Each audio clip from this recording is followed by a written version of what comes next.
London. It's a breathtaking mix of old and new, always moving, always changing. A place where identity comes coded in different ways. The team at the top of the Premier League table has a long and diverse history, but its fundamental identity has been transformed in the past decade. Cheers, mate. Up the show. We came to London to understand one of its most successful teams and its polarizing manager. We came to understand Chelsea. Chelsea's new identity, a winning identity, appeared almost overnight on the coattails of owner Roman Abramovich and his manager, the charismatic and provocative Jose Mourinho. He is a specialist in failure. I'm not. Just how big an impact did those two sendings off have? I want to talk about Jose Mourinho, who's caught If I speak, I am in big trouble. making some comments that he didn't really mean to make publicly. When Jose Mourinho walks into a press conference, he makes Machiavelli look like a beginner. After his first stint at Chelsea, Mourinho left to coach in Italy and Spain. Now, in his second season back with the club, he has picked up right where he left off. You've coached at some great clubs. What makes Chelsea special among those? What makes Chelsea special even in England? No, I think my special connection with Chelsea is because this club was bought by Mr. Abramovich in 2003. I'm the first manager he brought to the club in 2004. This club, never champion, never an important title in England. So the beginning of the Chelsea gold period start winning the Premier League, winning the Cup, the Super Cup, the FA Cup. Maybe because I was in that period, I made this special connection with the club, with the fans, them with me, and I'm back because of my passion for this football country. And my project now was to come here to rebuild the team and to put Chelsea again in the direction where we can compete again for the major trophies. Beneath Mourinho's words lay the truth. Chelsea's old identity lacked substance. There was always an element of flash, as the Brits say, with an injection of continental style starting in the 90s. But the Blues never won much of anything. That changed under Mourinho. This was the club where the term sexy football was created by Ruud Gullit, who has tried to distance himself from it ever since. We're still the showbiz club. This is the club of charisma. There was a famous quote that has just been echoed around the world time and again since he made it in his first Chelsea press conference. Again, please don't call me arrogant, because what I'm saying is true. I'm European champion, so I'm not one of the bottle. I think I'm a special one. That's how the term special one came to be established. But he also said in that press conference, which for me was much more important, I want to change the identity of Chelsea, because our identity was as fancy Dans who rather loved ourselves, which was true. And he said, I want to change the identity. When I leave here, I want the identity to be winners. And it was, and it is. One of Mourinho's first steps toward a turnaround was to sign a signature player. His name was Didier Drogba, and he would become synonymous with Chelsea as it became a regular Premier League champion. After stops elsewhere, both he and Mourinho are back with the Blues and aiming for Premier League and Champions League titles again. The two men became about as close as a manager and a player can be. I find it interesting that Jose Mourinho calls you king. Do you say that? That's the word he uses to describe you, which is, I guess, a compliment. Do you know why he does this? I don't know. I don't know, but from him, it means a lot. He's the one who gave me the chance to play in a big European club.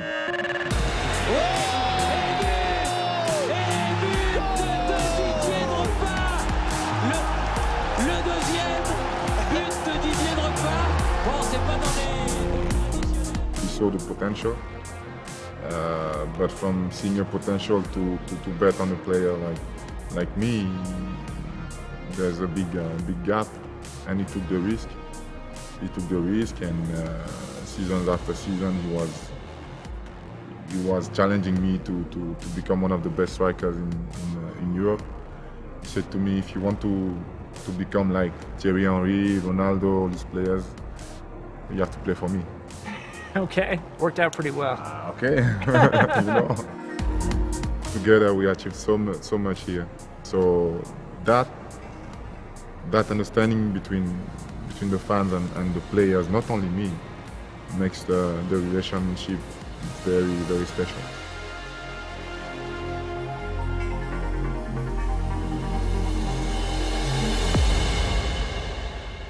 That special relationship has resulted in trophies. Lots of them. It took them 50 years to win the title. It's taken them just 12 months to do it again. But even as ticket prices have risen and Chelsea has built a cosmopolitan fan base, the club has retained some ties to its working-class roots. Hi, David. Grant, how are you? Sorry about the weather. Typical English for you. We visited David Johnston, a lifelong Chelsea supporter who attends every competitive game, home and away.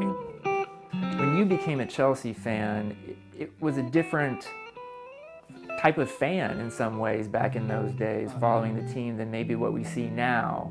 In what ways was it different then compared to now? It was more of a working class game. It was the people's game. Chelsea supporters had a reputation for being some of the most feared hooligans in the country. When I was about 13, 14, started going away to the away matches. And Chelsea used to take 6,000, 7,000, 8,000 people away. And of those 7,000 or 8,000, a lot of kids like me used to like to go to other people's towns and generally cause a bit of a riot, really. I wanted to ask you a little bit about the atmosphere at Stamford Bridge, because the stadium sells out. I mean, there's a lot of fans there, but even Mourinho came out recently and said that he wished it was louder there, that there was more of an atmosphere. You know, as a prominent fan, what do you think about all that? I agree with him, to be honest with you. Stamford Bridge is full of people who are quite prepared to sit back and enjoy the football rather than, live and die it. It's, their choice. There's nothing we can do about it except try and sing a bit louder. There's one more way the old guard makes its voice heard. You do a fanzine still, which in today's day and age is sort of rare. Yeah, Chelsea fanzine, CFC UK. Well, hopefully you're going to give me a hand carrying my bags. Yes. I've got 800 fanzines here. Oh, these are heavy.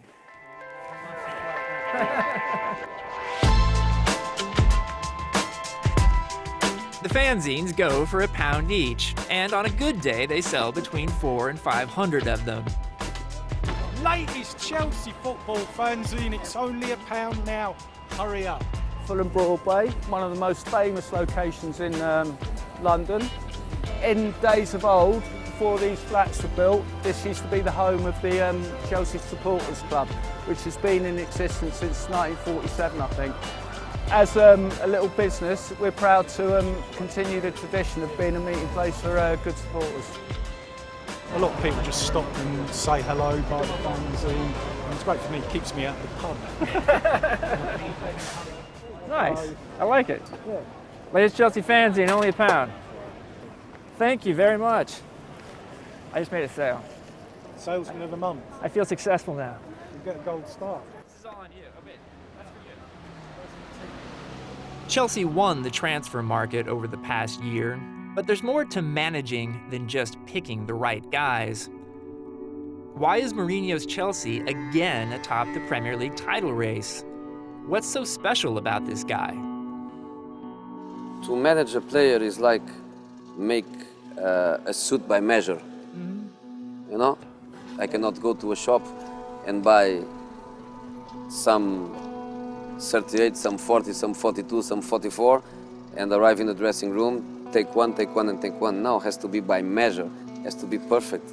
So the personal relationship with the players is something very, very important. Obviously, there is the collective leadership, but I think I read them, and the best I can interact with them, the better the team can be. He's a manager, but he's also a friend. He's the kind of man who will put your family, your health first before football. You know, he knows what he's doing. You have always been known for your transitions, for the way your team uses transitions on the field, when you win the ball, to take advantage of them, but also for your personal transitions in your career from club to club to club. Yeah. Has that changed? Do you want to stay at Chelsea Yeah. for a while? Yeah. I wanted very, very much to do Italy, Spain, and England, to try to win the leagues in all the three big traditional football countries in Europe. And after that was about where I'm happier. And I made the decision that is England. So now you can never say we'll be England forever, because with 51 years old, I hope to be a manager for around 15, 20 more years. So I cannot say we'll be Chelsea forever or England forever, but I always had in my mind the next step. And in this moment, I don't have that in mind, because I want to stay the most I can. There's so much history in English soccer that the chance to establish a big club's new identity, a winning identity, almost never comes around. That happened with Mourinho in Chelsea. Not once, but twice. Maybe, after moving from club to club to club, he now realizes how special that identity is.